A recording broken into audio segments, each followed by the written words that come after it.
Hey everybody, I'm Coach Joel, and this is the sixth video. We are covering what to do when action occurs before you in this video.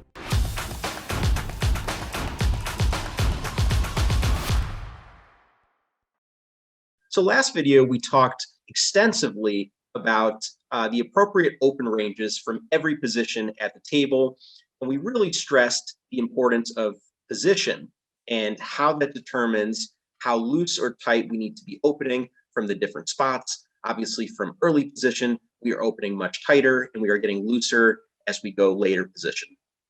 Now, we need to factor in not just if it folds to us, but if there's prior action in front of us. So that may include a lot of different things. It may include a player who limps in front of us.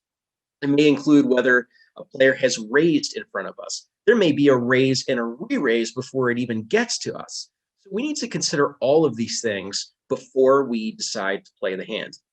You may ask, why is it that I'm harping so much on pre-flop play and whether we play the hand? I mean, isn't it just a small investment? We put in our, three big blinds and we hope to get lucky and we can make the big decisions after the cards come out. Well, the reason why I'm really stressing this is because every single decision that you make post-flop compounds from pre-flop. Reality is pre-flop play and post-flop play are not independent. And what I mean by that is what happens post-flop, whether you're in a good spot post-flop to play your hand and play profitably, all depends on establishing the groundwork pre-flop and being in the right spots and the right hands. You always want to be asking yourself the main question: why am I in this hand? And if you don't have an answer to that, you probably shouldn't be in the hand. It's the single most important decision that you make in poker, aside from the decision of whether to sit down at the table in the first place. So let's cover a few different scenarios. And one of the most common scenarios that you'll face, especially if you're in a game that involves weaker opponents, is how to handle a limp that has occurred in front of you. So again, as I mentioned last video, this is not a strategy that we should be doing ourselves. We should never be limping unless we have a very elaborate plan as to why this is good for us. Potentially, maybe we want to limp behind other limpers, or maybe we limp intending to limp re-raise. But our default is really never to limp. And those cases I just mentioned are kind of special cases based on a particular table that you may be at. So if you want to play against a limper, what you should be doing is, if it folds to you and only one player has limped, if you want to open a hand, you would probably want to add one big blind to your raise size for every additional limper. So ordinarily, we want to be opening around 3 times the big blind. If there's one limper, we would then open to 4 times the big blind. If there were 2 limpers, we'd be opening to 5 times the big blind. So all of that's just fundamental strategy. The reason why we're doing that is we are giving them worse odds to call our bet. We also stand to win more money if everybody folds. So there's a greater risk-reward ratio for us because there's 1 extra blind or 2 extra blinds that are in the pot. So we can risk a little bit more up front in order to win that money in the event that everybody folds. So we also want to be playing a slightly tighter range in the face of limps. And the reason may be, first off, limpers don't always just limp call. If you play in tougher games, some of the times these limpers will trap you and they will limp re-raise you. So you need to be aware of, is a limper capable of coming into the pot with, quote unquote, malicious intent? Are they just trapping from up front, and really this is not a weak hand that's intending to play passively? So in those spots, you definitely need to be opening a tighter range because there's a risk that you're played back at. The other thing is, a lot of the time when players limp, they're intending on calling too. So especially if you get two limpers, there's a very likely chance that you're going to see the flop in this case. It's no longer the open raise scenario that we discussed earlier, where you're opening and there's a good chance there's a decent chance that you can just take down the blinds some of the time. This is not going to be the case when two people limp in front of you. You're likely going to see the flop. Because of that, we want our range to be a little bit stronger than those pre-flop charts mentioned last lesson. So what you may want to do is something along the lines of shaving off the bottom 10% of hands in each of those ranges for each person that limps. So maybe you only raise the top 90% against one limper, and you're raising the top 80% for that particular position. We're not talking about 80% of total hands. We're saying that if in a given position, like, say you were opening 100 combinations and there were two limpers, well, now you would open just 80 of those. You would drop some of the weakest hands in that range, maybe some of the lowest pocket pairs or suited connectors or suited aces. You would no longer open because it's just too likely you're going to get called, and then it's a little bit more of a crapshoot post flop. So those are just some adjustments. You may still decide to open the entire range if you know that you're going to A, have position, and B, these players make substantial mistakes post flop and stacks are somewhat deep. So even if you're called, there are just great implied odds anyway, so it doesn't really matter. But those are kind of rare cases. Most of the time, we're going to want to filter our range a little bit in the event of seeing multiple limpers.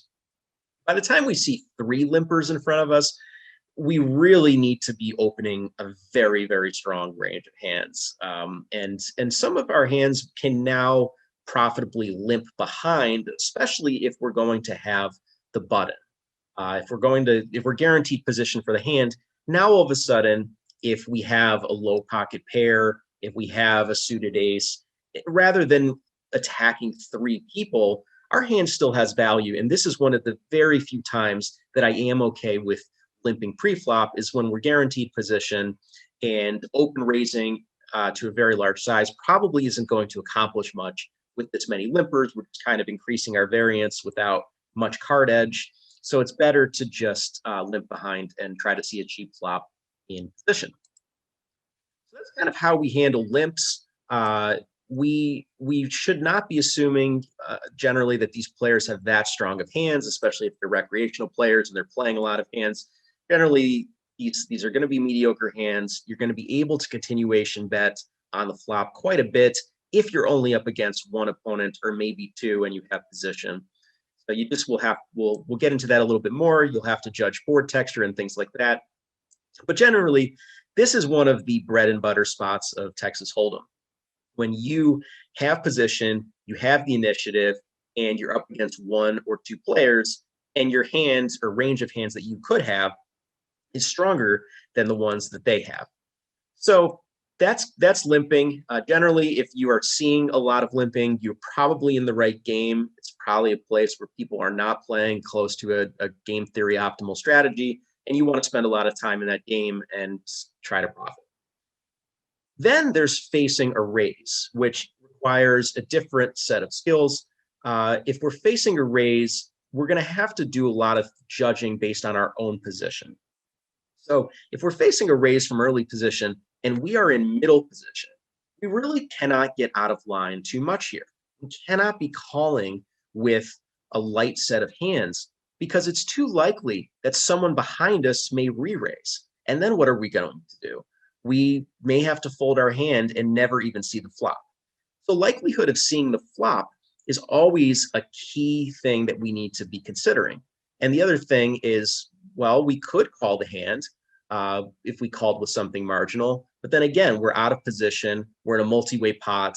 It's going to be hard for us to bluff. It's basically the exact situation we were trying to avoid by limping pre-flop. Now we are in it by flatting pre-flop.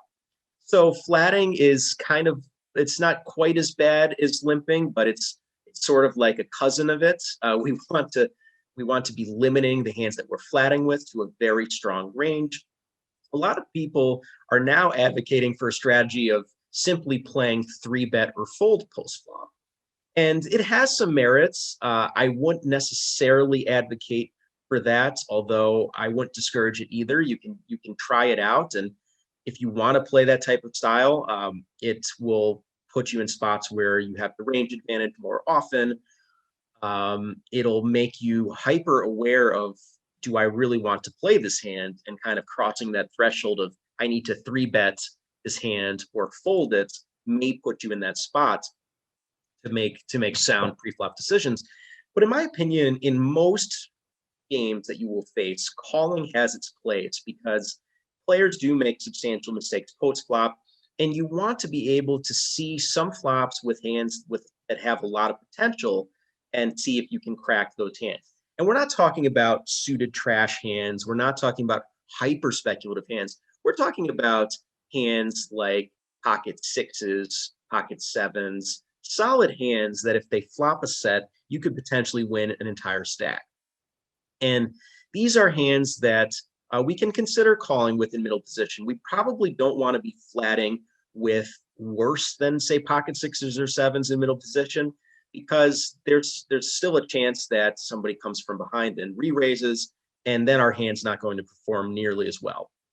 So these medium pairs are kind of the bread and butter of flatting in middle position. We want to flat with some other hands too that maybe aren't quite strong enough to re-raise with, but will still do quite well against our opponent's range. Maybe a hand like ace queen suited, maybe ace jack suited. It's really some of the best suited Broadway hands. Maybe ace queen offsuit is the only offsuit hand you would want to consider flatting a raise with. And then potentially pocket pairs down to just, jacks through sixes or something along the lines of that. We can be a little bit looser with our flats when we're guaranteed position, or when we're closing the action like we would be in the big blinds, compared to when we're in middle position and we're potentially in this sandwich. From middle position, we really cannot get out of line. If we're calling as opposed to three betting, our calling range needs to be quite strong, and we need to know what our plan is in the event somebody re-raises behind us. So all things to take into consideration. Another important thing to take into consideration is, and potentially this is the most important thing you need to think about when you are calling a raise, is what is the range of my opponent and what is it that they're raising with? And we're going to cover this in a lot more detail next video. But basically, you need to be thinking about, how is my hand going to perform against this player's range? And also, what is the stack size of this player? So some calls that we make, like calling with pocket sixes or pocket sevens, depend partially on implied odds.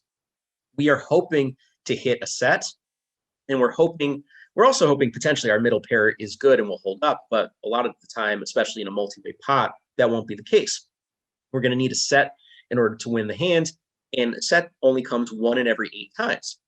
So it's fairly unlikely, and if we're banking on calling for a 1 in 8 outcome where we're going to lose 7 times, we need to be getting a great payoff that 8th time.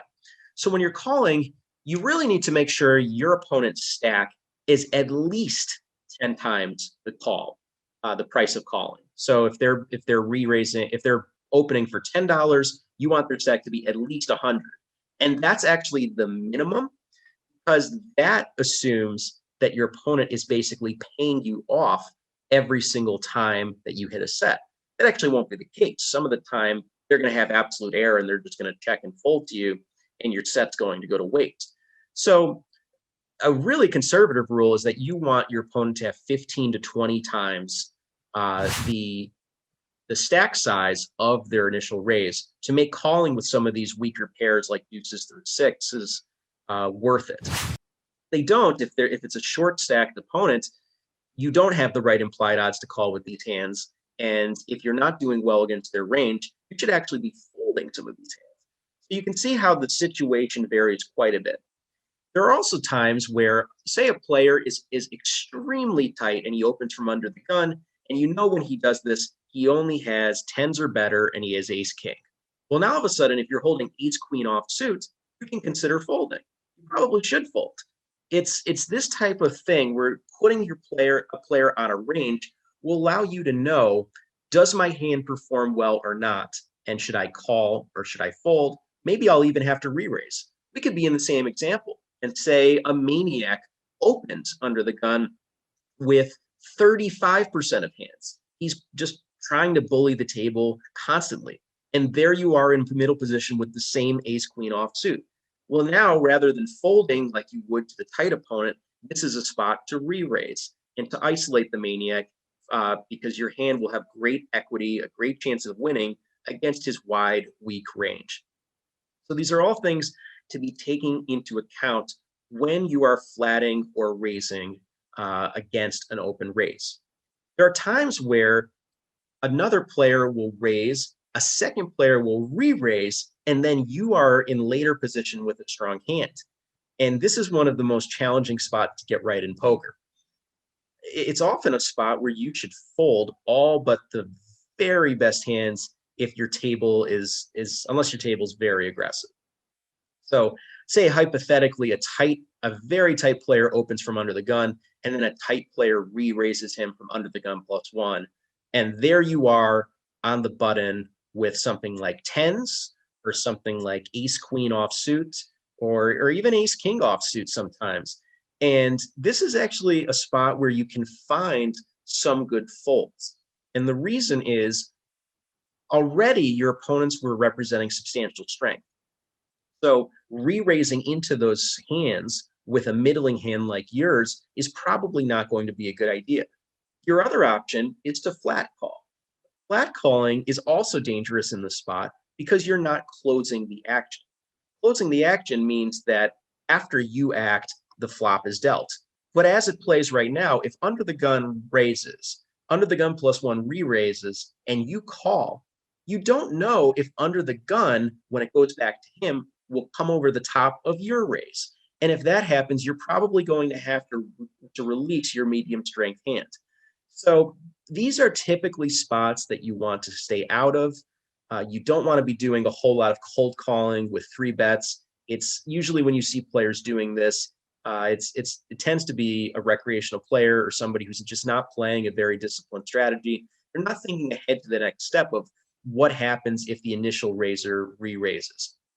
So maybe our strategy in this particular spot in a tight 2-5 game or typical of what you will normally see for this population is to only hold 4-bet or fold our hands. And doing that will force you to have a certain discipline about not flatting in these spots. Maybe you only 4-bet or fold with queens, kings, aces, and ace king suited, and you're actually not even that excited about having to 4-bet queens and ace king suited in this spot. They're actually kind of serving as the bluffs in your range because the hands that other players are representing are so strong. So that's just an example of just factoring in the action that's in front of you, not getting too attached to your pre-flop cards because it's all relative. It doesn't really matter how strong your hand is on an absolute level. It only matters how strong is your hand on a relative level to the other players. That's what determines whether you make money in the pot or not. Nobody's going to care if you have kings, but another player has aces and all the money goes in and you had the second best hand in all of Hold'em. You're actually the biggest loser in that particular hand. So you always need to be thinking in terms of what are these players' potential holdings and how does mine stack up against that. So these are all important scenarios to know what to do when we're handling limps, what to do when we're facing a raise. And then another key thing is what to do when there's a re-raise. So in this example, this was where there was a raise and a re-raise, and then it was on us. Well, what do we do when we open and then somebody else re-raises us? So again, the same considerations are coming in. We are considering what potential hands are they opening, or are they 3-betting? What potential hands could they have? How does our hand fare against those cards? How good is this player? We should be thinking about our skill advantage relative to them. We should be factoring in stack size. We should be factoring in whether we have position in the hand or not. And that's a really important thing. So we're going to defend more often our open raises against three bets if we're going to have position in the hand, because that can help offset some of the potential equity disadvantage or some other factors that may be working against us, because we're going to have more information throughout the hand.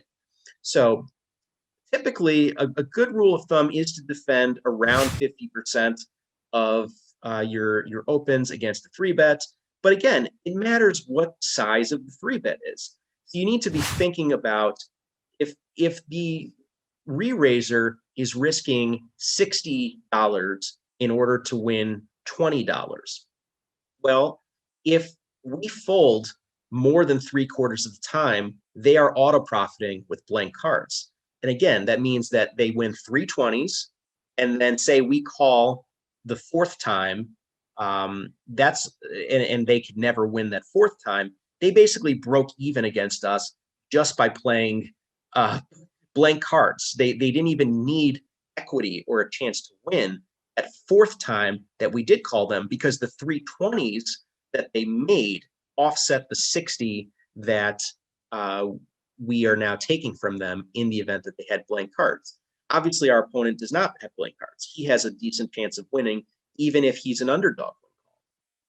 We know that we cannot mathematically be folding 3/4 of the time in this situation. And we actually have to call way more than 1/4 of the time to offset the fact that he's making money in that other scenario where we do call. So we have to look at kind of what odds he's laying himself on his bluff, and use that to know how often to defend. But even without doing the math, typically the sizes that opponents use in games, and the fact that they do have equity against your range when you call, a good heuristic is just, let's make sure that my opening range can handle the heat 50% of the time. And if that's the case, we can prevent our opponent from exploiting us. We can defend in multiple ways. We don't always have to just call. We can sometimes re-raise him, and we'll want to build out a range where some of the time we will be folding. Maybe our plan is that 50% of the time we will fold, 30% of the time we will call when we face this re-raise, and 20% of the time we will 4-bet and re-raise him. So that is a key thing when it comes down to building opening ranges. It's having a plan in mind that if I open from this particular seat, I know what I'm going to do with these particular hands in the event that I face a raise from this particular player. And then some players are simply never getting out of line with their 3-bets. Their 3-bet almost exclusively means that they have queens, kings, aces, or ace-king. Well, against these players, we're going to exploit them by overfolding. We're really not going to play that many hands at all. We'll probably defend with just hands like ace-king, and maybe we'll set mine with some pocket pairs. But again, the set mining rule depends on stack size. If they're playing a short stack and they're only re-raising us with queens or better and ace-king, we're almost never flat calling them. There's no implied odds for our weaker pairs. And if we're playing in this hand, we probably should be playing with the assumption that we have the best hand and be getting all in if it's short stack to begin with. Otherwise, it's just better to be folding because they're playing such a strong range. And again, we can't overestimate our skill advantage in short stack situations against a strong range. It's just too hard to crack hands like aces or kings when there's not much money behind and there's very little implied odds when we do crack them. So we need to be considering all of these ideas. If there's one question we always need to be asking ourselves besides why am I in this game, the next most important question is why am I in this hand? And the two reasons should almost always be to make the best hand and be able to get value from my hand, or to steal the pot. And you'll find that there are many games in which stealing the pot is going to be very difficult because it may be a loose aggressive game or just a loose passive game where nobody likes to fold. And so calling in middle position with some hands like 7-8 suited, a suited ace. These are spots that the hands look very pretty and they lure you in and they're tempting. But you really should be thinking of these hands as steal hands.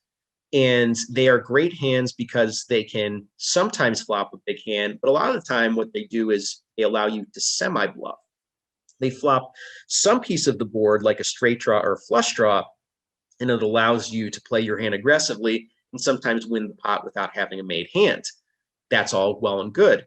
But if you're at a table where semi-bluffing or bluffing is going to be very difficult because nobody is folding their hands at this table, well, then backtrack one step. Why am I playing this hand in the first place? Ordinarily, I'd be playing it to steal, but steal is not going to work.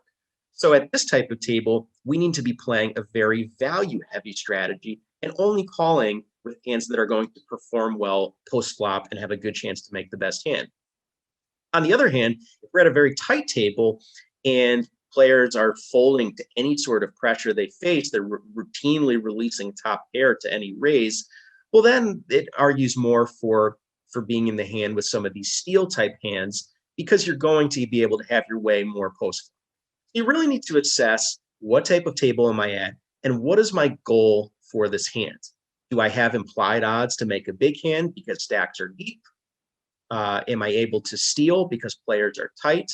Am I able to make a big hand and value bet enormously because players simply are calling every single time?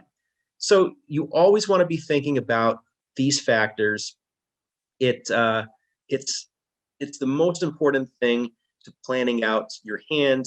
And regardless of how the flop comes, you want a plan right up front for how you're going to deal with a wide variety of flops. Because if you don't have a general plan, if you're just reacting to the community cards, you're just going to be in limbo, especially if you're flatting a lot of hands from middle position that you shouldn't be playing anyways.